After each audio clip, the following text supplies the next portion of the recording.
సేవకులుగా ఉండాలి అని అంటే, పరిచర్యలో ఉండాలి అని అనుకుంటే, పరిచర్య భారం కలిగిన వాళ్ళు ఎవరైనా ఉంటే ఖచ్చితంగా ఆ సేవకుడిని చూసి మీరు నడుచుకోవాలని కాదు, ఫలానా సేవకుడిని చూసి మనం నడుచుకోవాలని కాదు, ఫలానా సేవకుని యొక్క క్రమాలు బాగున్నాయని కాదు, ఫలానా వ్యక్తి వాక్చాతుర్యం బాగుంది అని వారిని అనుసరించి వారి ప్రవర్తన వలె మనం ప్రవర్తించిన అవసరం లేదు. కానీ క్రీస్తును వెంబడించి నడిచే అనుభవంలోకి రావాలి.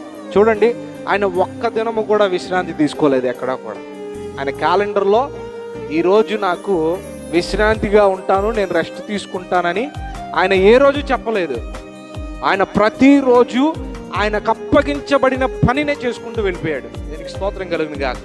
ఈరోజు పరిచర్య భారం కలిగి ఎవరైనా ఉంటే, ఇక్కడున్న వారు కానీ లేకపోతే ఈ లైవ్లో చూస్తున్న వారు కానీ, పరిచర్య భారం ఒకవేళ మీకుంటే క్రీస్తును పోలి నడుచుకున్నప్పుడు మాత్రమే మీ పరిచర్య విస్తరించింది. దేవునికి స్తోత్రం కలుగును గాక.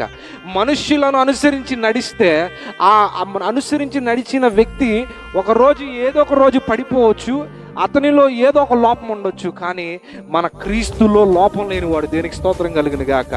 ఆయన పరిచర్యలో లోపం లేని పరిచర్య. ఈరోజు ఆయన పరిచర్యలో మనము పాలిభాగస్తులైనప్పుడు ఆయనను మాత్రమే మనం సాదృశ్యంగా తీసుకోవాలి. మిగతా వారిని తీసుకుంటే మనుష్యులు ఎవరు నమ్మకస్తులుగా లేరు.